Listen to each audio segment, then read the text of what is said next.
Mental health এবং mental hygiene আমরা পড়ছিলাম। আজকে সে বিষয়ে সেকেন্ড পার্ট। আমি প্রথম বলেছি বেসিকটা আগে জানাটা খুব জরুরি। এই আজকের ক্লাসটার পরে আমরা ম্যাল অ্যাডজাস্টমেন্ট এবং মেন্টাল হেলথ আর দুটো কি তিনটে ক্লাস করলে এই অধ্যায়টাকে আমরা শেষ করার চেষ্টা করবো। আজকে মেন্টাল হেলথের মধ্যেই থাকবো। মেন্টাল হেলথের মেন লক্ষণগুলো আগের দিন আমরা স্কোপ অবধি দেখেছিলাম। লক্ষণ কি কি, কোন জিনিসগুলো দেখে আমরা বুঝবো একজন শিক্ষার্থী বা একজন ব্যক্তি তার মানসিক সুস্বাস্থ্য আছে, মানে স্বাস্থ্য ঠিক আছে, তিনি হাইজিন মেনটেন করে চলছেন মেন্টালি। আর মানসিক স্বাস্থ্য কেন ডিস্টার্ব হয়, বিঘ্নিত হওয়ার কারণ, এবং বিদ্যালয়ের কি ভূমিকা আছে সেটাকে সঠিক করে রাখবার জন্য। প্রথমে যে বিষয়গুলো আমরা শিখব সেটা হচ্ছে মানসিক স্বাস্থ্যের লক্ষণগুলো কি কি, কি কি দেখলে আমরা বুঝবো যে একজন শিক্ষার্থীর মানসিক স্বাস্থ্য ঠিকঠাক আছে, বা একজন ব্যক্তির, শুধু শিক্ষার্থী বলবো না, একজন ব্যক্তির মানসিক স্বাস্থ্য ঠিকঠাক আছে, অল ইজ ওয়েল। এইটা বোঝার প্রথম লক্ষ্য হচ্ছে অলরাউন্ড ডেভেলপমেন্ট দেখা যাবে, সর্বাঙ্গীন বা সার্বিক বিকাশ কিন্তু দেখা যাবে। সর্বাঙ্গীন বিকাশ আমরা এই কথাটা হাজারবার শুনেছি, এডুকেশন পড়তে যে বিএডে আরো যেন বেশি শুনেছি, কিন্তু বিষয়টা হচ্ছে যে এর সাথে মানসিক স্বাস্থ্যের কি সম্পর্ক। কালকে বলেছিলাম যে দৈহিক সম্পর্কের সাথে মানসিক সম্পর্কের স্বাস্থ্যের সম্পর্ক আছে। যদি কারোর মানসিক সুস্থতা থাকে তার মধ্যে যে সার্বিক বিকাশ প্রক্রিয়াটা, অলরাউন্ড ডেভেলপমেন্ট, সেইটা লক্ষ্য করা যাবে। সার্বিক বিকাশ, এবার বলতে পারো স্যার কারোর ফিজিক্যালি একটু সমস্যা আছে, মেন্টাল বিকাশ ঠিকঠাক হলো, তাহলে তার দৈহিক বিকাশ যদি কোনো কারণে বিঘ্নিত হয় তাহলে এটাকে কি বলবো, হ্যাঁ সেটাকে আমি বাদ দিতেই পারি। তবে তার আগে কিন্তু কালকে আমরা বৈশিষ্ট্যের মধ্যে দেখেছি যে দৈহিক বিকাশের ওপরই তো মানসিক বিকাশ অনেকটা নির্ভর করছে, ফলে স্বাভাবিক ক্ষেত্রে এটা হয় না, তাও তর্কের খাতিরে ধরে নিচ্ছি। কিন্তু যদি মানসিক বিকাশ ঠিকঠাক হয় সেক্ষেত্রে কি হবে, সেই ব্যক্তির দেবে ইমোশনাল ডেভেলপমেন্ট ঠিকঠাক হবে, সোশ্যাল ডেভেলপমেন্ট ঠিকঠাক হবে। এই যে এরকম যে অলরাউন্ড ডেভেলপমেন্ট আছে, অর্থাৎ দৈহিক মানসিক সামাজিক প্রাক্কবিক মোরাল, ঠিক আছে, স্পিরিচুয়াল, এই যে বিভিন্ন দিকের যে ডেভেলপমেন্ট, দৈহিক মানসিক প্রাক্কবিক সামাজিক নৈতিক আধ্যাত্মিক সমস্ত দিকের কিন্তু সঠিক বা যথাযথ বিকাশ ঘটবে। তাই বলা হচ্ছে যে যদি একজন মানুষের মনে হয় যে তার সুস্থ সে বিকাশ ঘটেছে, সেটা মানসিক বিকাশ ঘটেছে, সেটার একটা প্রধান লক্ষণ হচ্ছে তার অন্যান্য দিকগুলো, সে সমাজে ভালোভাবে চলবে, তার আবেগগুলোকে সে নিয়ন্ত্রণ করবে, এইগুলো দেখেও কিন্তু বোঝা যাবে। ঠিক আছে, নেক্সট হচ্ছে দৈনিক আচরণে সু অভ্যাস। আমি দৈনিক আচরণের কথাটা লিখলাম না, সু অভ্যাস লিখলাম। তার আচার আচরণের মধ্যে গুড হ্যাবিট গুলো দেখা যাবে। একজন শিক্ষার্থীর মানসিক স্বাস্থ্য ঠিক হয়েছে, সে দেখবে একদম নোংরা অবস্থায় থাকবে না, থুতু দিয়ে বইয়ের পৃষ্ঠা উল্টাবে না, যদি এগুলো সব পড়বো আমরা ম্যাল অ্যাডজাস্টমেন্টে, ঠিক আছে, বা ওই অকারণ কারোর সাথে ঝামেলায় জড়ানো, কোন রকম, শুধু শিক্ষার্থী না, এটা বাস্তব জীবনে একজন প্রাপ্তবয়স্ক ব্যক্তি, পুরুষ মহিলা যিনি হোক, তার মানসিক বিকাশ যদি ঠিকঠাক হয় তার মধ্যে অনেক গুড হ্যাবিট দেখা যাবে। ব্যাড হ্যাবিট গুলোকে সে নিজেই বুঝতে পারবে এটা ঠিক নয়।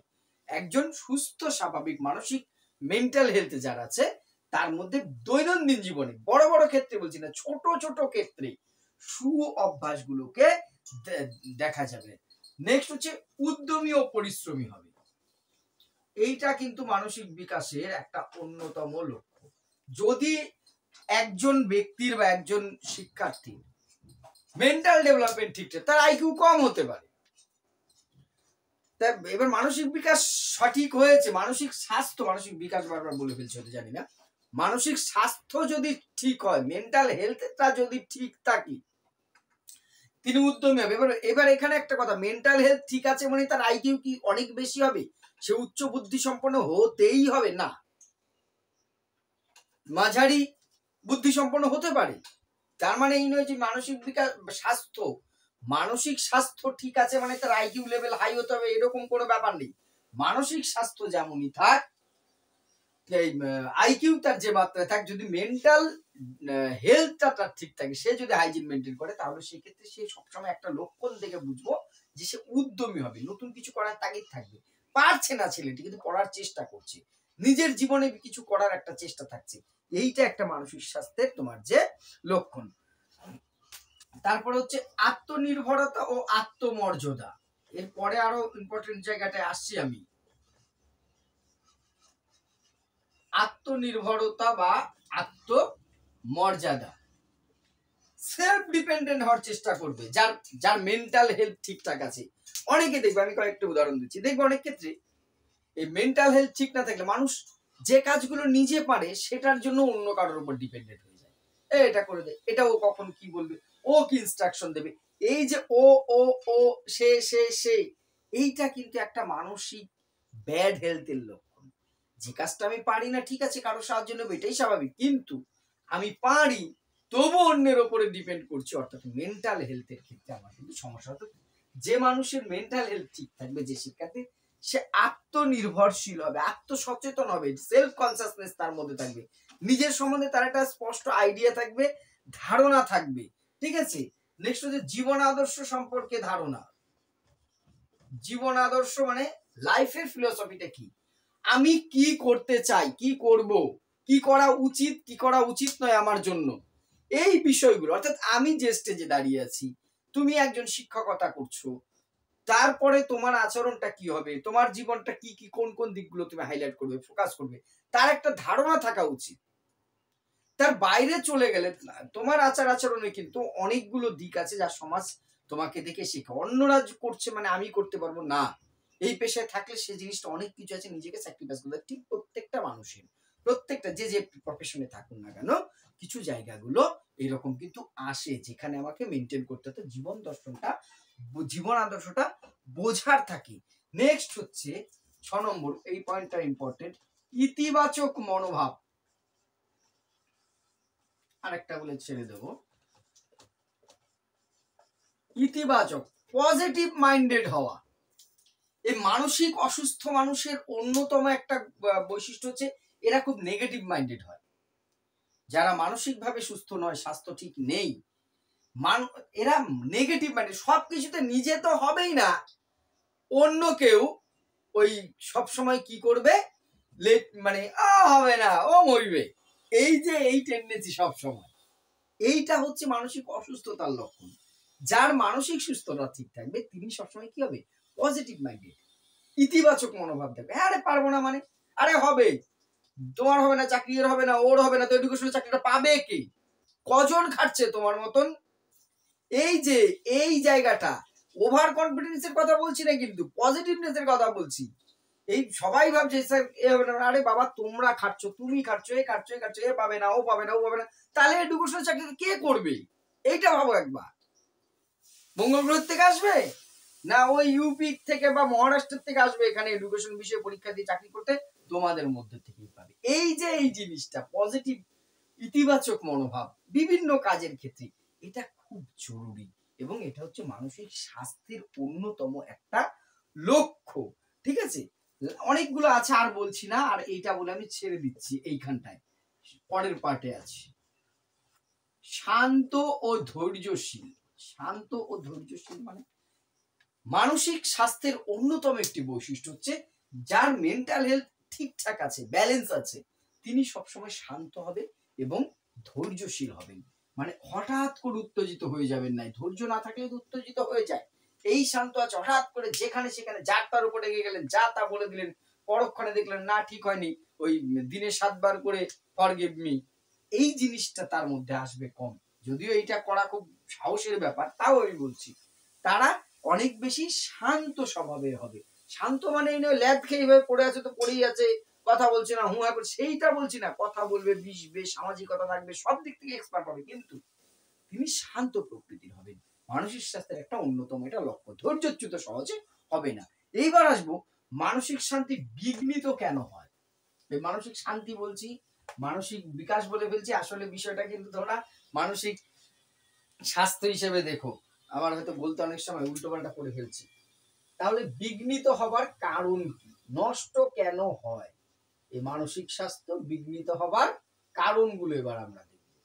বেশ কিছু কারণ আছে যে কারণে মানসিক স্বাস্থ্য বিঘ্নিত হয়, সেই কারণগুলোকে প্রধান 4টে ভাগে আমরা ভাগ করব। একটা ব্যক্তিগত বা পারিবারিক,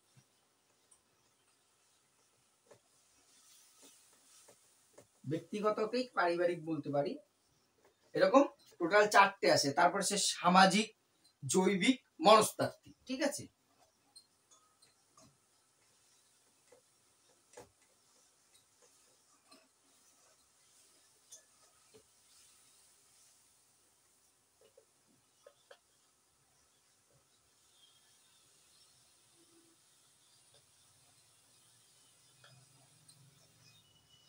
জৈবিক, এটাকে মেনলি বলা হয় পারিবারিক। আমি ব্যক্তিগত কথাটা লিখলাম, পারিবারিক মনে রাখবো আমরা এটাকে, তাহলে সুবিধা হবে। এবার ফ্যামিলিগত যে সমস্ত কারণগুলো সাধারণত আমাদের মানসিক স্বাস্থ্য একজন ব্যক্তির, একজন শিক্ষার্থীর ক্ষেত্রে এটা করে, প্রথমত হচ্ছে কি জিনগত কারণ আছে। পরিবার বা পূর্বপুরুষের কাছ থেকে তো আমরা জিনগত যে বিষয়গুলো পাই, মানে হেরিডিটি হিসেবে, মানসিক হেরিডিটি হিসেবে, তাই তো? সেইগুলো কারণে দেখবে বাবা যদি খুব উত্তেজিত হয়, বদমেজাজি হয়, তার ছেলে আর 2 ডিগ্রি টেম্পার অনেক ক্ষেত্রে হয়, বেশি হয়। অর্থাৎ এই ধরনের ক্ষেত্রে বিভিন্ন মেন্টাল ডিসঅর্ডার গুলো পড়বো, সেখানেও দেখবো অনেক ক্ষেত্রে কিন্তু জিনগত কারণ আছে। পূর্বপুরুষের ক্ষেত্রে কিন্তু আমরা তাদের থেকে পাই, অর্থাৎ জিনগত কারণ একটা হচ্ছে মানসিক অশান্তির ব্যাপার। নেক্সট পারিবারিক যেটা আসছে সেটা হচ্ছে নির্যাতন। অনেক ক্ষেত্রে দেখা যায় পরিবারে শিশু অবস্থায় থেকে বা পরবর্তীকালে বিয়ের পরে কোনো মহিলা বা অন্যান্য কারণে কোনো পুরুষ মানুষ নির্যাতনের শিকার হয়। নির্যাতন মানে শুধু ধরে বেঁধে মেরে পিটে গায়ে শাক দিয়ে সেটাই নির্যাতন নয়, মেন্টাল টর্চার পদে পদে অনেক রকম হয়, সে ব্যাখ্যায় আমি যাচ্ছি না, বিভিন্ন রকম, ছোট থেকে বড় সবার ক্ষেত্রে হতে পারে।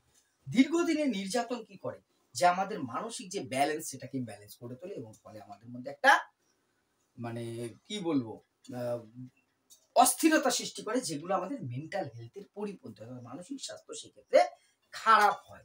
পারিবারিক ক্ষেত্রে আরেকটা অন্যতম গুরুত্ব হচ্ছে পারিবারিক কলহ, ঝগড়া, অশান্তি। যে বাড়িতে রোজ লেগে আছে, বাবার সাথে মায়ের অশান্তি রোজ, এ তাকে চুলের মুঠি ধরছে তো ও তাকে জুতো ছুঁড়ে মারছে, সারাদিন এরকম চলছে। বা পরিবারের অন্য সদস্যদের মধ্যে, সেই বাড়ির শিশুটা ছোটবেলার থেকে যে এইগুলো দেখে পরিবেশে মন বড় হচ্ছে, তার মানসিক সুস্থতা আশা করা যায়?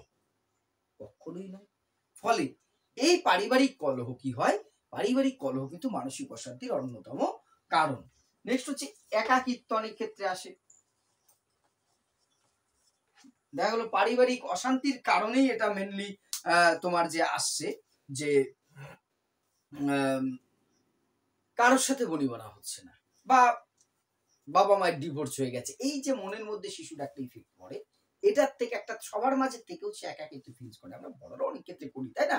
বিভিন্ন কারণে একাকিত্ব ফিল করে, যেখান থেকে তার মধ্যে কিন্তু মানসিক অস্বাস্থ্য এটা চলে আসে, ব্যক্তিগত বা পারিবারিক ভাবে। এই কারণগুলো আরো অনেক কারণ আছে, মোটামুটি 4টে বলতে হবে যেহেতু।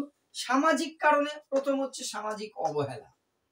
অনেক ক্ষেত্রেই অবহেলার শিকার হতে হয়, সেটা পারিবারিক কারণে হতে পারে, সামাজিক ক্ষেত্রে হয়তো বাবা মার কৃতকর্মের জন্য সমাজে একটি শিক্ষার্থী, একটি মানুষ বা একটি প্রাপ্তবয়স্ক মানুষ অবহেলার শিকার হচ্ছে দিনের পর দিন, তাকে সবাই হেয় করছে। এই যে বিভিন্ন কারণে, তার মধ্যে একটা কিন্তু তোমার যে কি আসে, একটা হীনমন্যতা টাইপ চলে আসে, সেটা নিয়ে ভাবতে ভাবতে তার কি হচ্ছে, মানসিক যে অশান্তি আছে, স্বাস্থ্য আছে, সেইটাতে অস্বাস্থ্যের দিকে চলে যাচ্ছে, সে হাইজিন গুলো মেনটেন করতে পারছে না। ঠিক আছে। নেতিবাচক মনোভাব, বন্ধু এবং সমাজের নেতিবাচক মনোভাব। সবাই যখন একটা ব্যক্তিকে নেগেটিভ চোখে দেখে, দ্বারা কিছু হবে না, ফালতু ছেলেটা, কেন যে বেকার এরকম করছে, সবাই আমার মধ্যে নেগেটিভ দিক দেখছে, সেখান থেকে নিজেকে টেনে তোলা খুব কম লোক পারে। ফলে তার মানসিক স্বাস্থ্যটা বিঘ্নিত হওয়ার তোমার যে চাপ থাকে, একটা হয়ে যাওয়ার ব্যাপার থাকে। তারপরে সমাজে আর্থিক অনিশ্চয়তা, যখন আমার কাজের অভাব, ঘরে টাকা নেই, একটা প্রফেশন নিয়ে ঝুঁকছি, লোকে নানা কটু কথা শুনতে হচ্ছে, যেটাই আমাদের মতন বয়সে অনেকেই চাকরির জন্য যারা খাচ্ছে, এটা কিছু অনেকে হয়তো ফিল করি এটা। ফলে তখন সময় সময় একটা হতাশা চলে আসে না? আর তোমাদের মধ্যে যেন এটা না আসে, অনেক সময় চলে আসে যে কি জানো কি হচ্ছে, কি হবে জীবনে, কি এই যে এই বিষয়গুলো আমাদের কি করে, মানসিক স্বাস্থ্যটাকে নষ্ট করে। তারপরে এইটার সাথে সম্পর্কযুক্ত নিরাপত্তাহীনতা। নিরাপত্তাহীনতা মানে কি আমার পাশে সবসময় দুটো AK-47 নিয়ে দাঁড়িয়ে থাকবে, সেই নিরাপত্তা না। এই নিরাপত্তাটা মানসিক নিরাপত্তা। অনিশ্চয়তা থেকে যে নিরাপত্তাহীনতা তৈরি হয়, আর্থিক অনিশ্চয়তা থেকে হতে পারে, অন্য কোনো কেউ যদি কোনো নির্যাতনের শিকার হয়, সেটা তোমার দৈহিক, মানসিক, সেক্সুয়াল যে রকম কিছু যদি কোনো পুরুষ মহিলা শিকার হয়, তারা কিন্তু মানসিক স্বাস্থ্যের দিক থেকে ভেঙে পড়বে, পড়াটাই স্বাভাবিক। এইগুলো হচ্ছে তোমার সামাজিক কারণ, আরো আছে, আমি বারবার বলছি, সবগুলোই আমি ব্যাখ্যায় যাচ্ছি না। এবার জৈবিক কারণ, জৈবিক কারণ হচ্ছে বায়োলজিক্যাল, আমার দেহগত কারণে, আমার একেবারে ব্যক্তিগত কিছু কারণ আছে, তার কারণে আমার মানসিক তোমার যে হয়। প্রথমত মস্তিষ্কের কারণ, মস্তিষ্কে দেখা গেল হরমোনাল কিছু প্রবলেম, অনেকেই তোমার এটা কিন্তু থাকে জন্মগত ভাবে, দেখা গেল হরমোনাল কিছু প্রবলেমের কারণে কারোর সমস্যা হলো। যদি মস্তিষ্কে হরমোনাল কোনো ডিসব্যালেন্স, ডিসঅর্ডার হয়ে যায়, অনেক ক্ষেত্রে জন্মগত ভাবে বা তার পরবর্তী কাল থেকে একটা মানসিক অস্থিরতা নিয়েই কিন্তু শিশু বড় হতে থাকে, ফলে তারা প্রাপ্তবয়স্ক কাল পর্যন্ত এই সমস্যাটাকে পুরোপুরি ঝেড়ে ফেলতে পারে না, কিছুটা কমে হয়তো। তারপরে রোগ ভোগ, কেউ যদি দীর্ঘদিন রোগ ভোগ করে, কি হয় আমাদের কয়েকদিন এই যদি একটু শরীর খারাপ হয় বিরক্ত হয়ে যাই না আমরা, হ্যাঁ এই, ফলে এই রোগ ভোগটা, দীর্ঘ রোগ ভোগ মানুষের মানসিক শান্তিটাকে নষ্ট করে দেয়, তার দ্বারা অনেক ক্ষেত্রেই সমস্যার সৃষ্টি হয়। নেক্সট হচ্ছে মাদক আসক্তি বা যে কোনো নেশা, যে কোনো নেশা অধিক পরিমাণ কি করে আমাদের মানসিক অশান্তি বাড়ায় এবং সেটা মানসিক স্বাস্থ্যের পক্ষে ক্ষতি করে। আমি এই পয়েন্টটি নিয়ে কোনো আলোচনা করব না। আর ঘুমের সমস্যা, অর্থাৎ আমরা স্লিপ ডিসঅর্ডার করব, দীর্ঘ সময় যদি ঘুমের সমস্যা, ঘুম হচ্ছে না, অনিদ্রা, শুয়ে থাকছি ঘুম আসছে না, দেখবে মাথা কেমন হয়ে যায়, এইগুলোর থেকে আস্তে আস্তে কারো কথা ভালো লাগছে না, কারোর সাথে মিশতে ইচ্ছা করছে না, নানা রকম সমস্যাগুলো আসতে থাকে, যা আমাদের মানসিক স্বাস্থ্যের পক্ষে কি করে, ক্ষতিকারক। লাস্ট লিখেছি দেখো, মনস্তাত্ত্বিক কারণ, এই মেন্টালি মানসিক কয়েকটি কারণ আছে। অনেক সময় আমরা কি করি, উপরেরটা মুছে এখানেই লিখি, নিজেকেই দেখা গেল অযোগ্য মনে করি। এইটাই আমি সব সময় তোমাদের মধ্যে, সবাই ছাত্রদের মধ্যে এটা সারাতে চাই, হ্যাঁ সবাই কত এগিয়ে গেছে, আমার দ্বারা হচ্ছে না, এইটা করা যাবে না। আবার ওভার কনফিডেন্ট বিল্ড করার কথা বলছি না, ফুদিয়ে বুক ফুলে রাখার কথাও বলছি না, কিন্তু নিজেকে অযোগ্য মনে করা, আমার দ্বারা হবে না, আরে আমি একটু আগে বললাম তোমার দ্বারা হবে না, এর দ্বারা হবে না, তার দ্বারা হবে না, হবেটা কার দ্বারা, কে সেটা? এই যে এই কনফিডেন্টটা না থাকা, অর্থাৎ এই নিজেকে অযোগ্য ভাবা, এই মনস্তাত্ত্বিক একটা সাইকোলজি একবার যদি তোমার মধ্যে, আমার মধ্যে, একজন ব্যক্তির মধ্যে ঢুকে যায়, তার পক্ষে কিন্তু মানসিক সুস্থতা বজায় রাখাটা খুব কঠিন কাজ। এরপরে আসে অন্যায় না করেও অপরাধ বোধ, এই জিনিসটা আমি মানে দেখেছি, এটা মানুষকে কিন্তু শেষ করে দেয়। কিছু মানুষ আছে দেখবা সমাজে দিব্যি অন্যায় করে বুক ফুলিয়ে চলে, কিছু মানুষ আমার জন্যই এটা হলো, আমি না করলেই পারতাম, আদৌ তার কোনো অপরাধ নেই, তবু সে নিজেকে অপরাধী ভাবছে, এটাকে ধীরে ধীরে ধীরে ধীরে তাকে নেগেটিভিটি তার মধ্যে নিয়ে আসে, যা তার মানসিক স্বাস্থ্যের পক্ষে খুব খারাপ। ঠিক আছে, তারপরে হচ্ছে মানসিক আঘাত হতে পারে, কোনো মেন্টাল কোনো কারণে কোনো আঘাত পেয়েছে কেউ, সেখান থেকে তার মানসিক স্বাস্থ্য বিঘ্নিত হতে পারে। কৈশোরকালে ওই যেটা বেশি দেখা যায় ছেলে মেয়ে উভয়ের মধ্যে, এর সাথে যে ঝামেলা হলো, ও কেন তার সাথে কথা বললো, এই নিয়ে অনেক রকম মানসিক আঘাত চলে আসে, সেটা একটা ব্যাপার।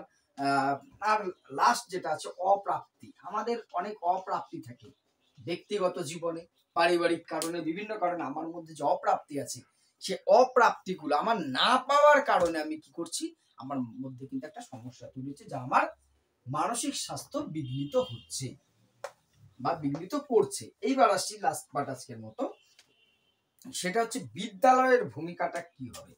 মানসিক স্বাস্থ্য তো বুঝলাম, তা কেন খারাপ হয় সেটাও বুঝলাম, তাহলে এক্ষেত্রে বিদ্যালয়ের কাজটা কি, বিদ্যালয় কি করতে পারে বলে মনে হয়, এখান থেকে প্রশ্ন দেয়। প্রথম কথা হচ্ছে পরিবেশ, বিদ্যালয় কি করবে, তার পরিবেশটাকে আনন্দদায়ক করবে।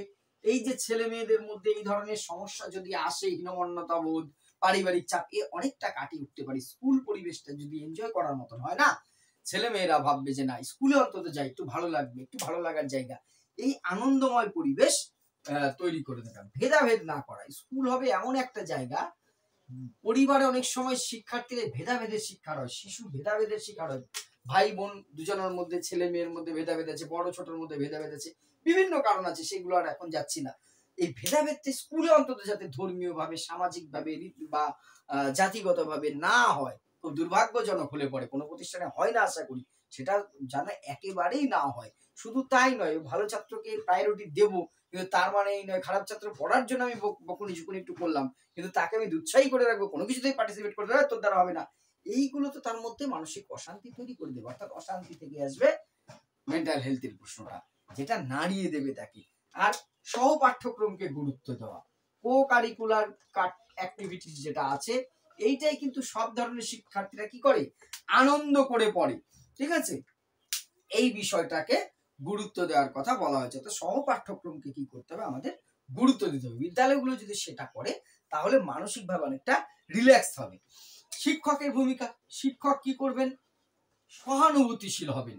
কোন শিক্ষার্থীর যদি এরকম কোনো আচরণ দেখে যে তার মেন্টাল হেলথটা একটু ডিস্টার্ব হচ্ছে, মানসিকভাবে সে কোনো কারণে বিপর্যস্ত, শিক্ষকের উচিত তার সাথে কথা বলা। এটা একজন শিক্ষক হিসেবে উচিত। আমরা সবাই করি, তোমরাও জানো যে যে ছেলেটি আসছিল হঠাৎ করে ঝিমিয়ে গেল, কি ব্যাপারে, কি হয়েছে, তো জানি ক্লাসরুমের ভেতরেও বলবে না, বলা জিজ্ঞাসা ওর সাথে ওই ক্লাসরুমের ভেতরে সম্ভব হলে বা অন্য কোনো সময় স্কুল টাইমে নোট রেখে তাকে একটু ডেকে নিয়ে গল্প করা, তার সাথে অনেক কারণ জানা যায়, এবং তাকে না আমরা কেউ কাউন্সিলর নয়, আবার অনেকটাই কাউন্সিলিং কিন্তু করতে পারি। সে শিক্ষক হিসেবে তোমরা যারা দায়িত্ব নিবে, এইটা কিন্তু করতে হবে যে তাহলে শিক্ষকের দায়িত্ব কি, তার সেই সহানুভূতি দিয়ে বিচার বিবেচনা করা। সমস্যাটা তুমি বা আমি সমাধান করতে পারবো না সব ক্ষেত্রে, কিছু ক্ষেত্রে আবার পারবো, সেটাকে অন্তত তাকে বুস্ট আপ করে দেওয়া, ফলে সেখান থেকে তার ওভারকাম করার একটা সম্ভাবনা আছে।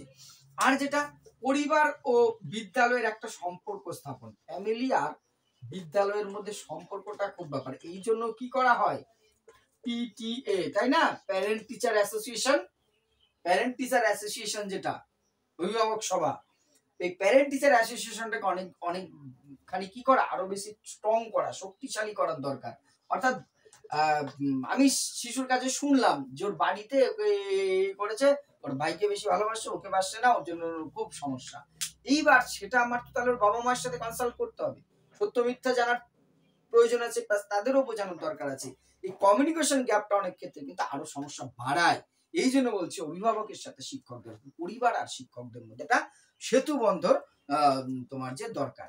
আর সামাজিক কাজে অংশগ্রহণ, এই বিভিন্ন সামাজিক কাজে শিক্ষার্থীদের নিয়ে অংশগ্রহণ করতে হবে, তাতে কি হবে, তাদের সোশ্যাল ডেভেলপমেন্ট হবে। সোশ্যাল ডেভেলপমেন্ট আমাদের মেন্টাল হাইজিনকে অনেক বেশি ডেভেলপ করে, আমাদের যে মানসিক স্বাস্থ্য আছে সেই স্বাস্থ্যটাকে ব্যালেন্স আনতে অনেক সাহায্য করে। বিভিন্ন সামাজিক কাজে শিক্ষার্থীদের, লাস্ট যেটা অবশ্যই, যদি সমস্যা হয় বা না হয়, মাঝে মধ্যে বিদ্যালয়ে কাউন্সেলিং এর ব্যবস্থা করা। কাউন্সেলিং, গাইডেন্স কাউন্সেলিং আমাদের পদে আছে, সেটাও চেষ্টা করবো পরে আনতে। কাউন্সেলিং এর ব্যবস্থা করা, সে টিচাররা নিজে হোক, কোন এক্সপার্টকে এনে মাঝে মধ্যে যদি স্কুলে কাউন্সেলিং করানো হয় না, খুব কাজে দেয়, ছেলে মেয়েদের একদিন অনেক সমস্যার সমাধানে এই ব্যবস্থাটা সরকারি বেসরকারি যাই হোক না কেন, যে কোনো উদ্যোগে এগুলো করা উচিত। একদম প্রাথমিক দুটো ক্লাসের মধ্যে দিয়ে আমরা মানসিক স্বাস্থ্যটার মূল বিষয়ের ভেতরে পৌঁছানোর চেষ্টা করলাম।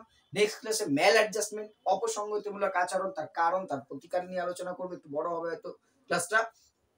তারপর আমরা মেন্টাল হেলথে এই যে DSM-4 অনুযায়ী যে চার্ট আছে সেগুলোর মূল বিষয়গুলো নিয়ে আলোচনা করার চেষ্টা করব। ভিডিওটি কেমন লাগছে অবশ্যই কমেন্ট করে নিশ্চয়ই জানাবে।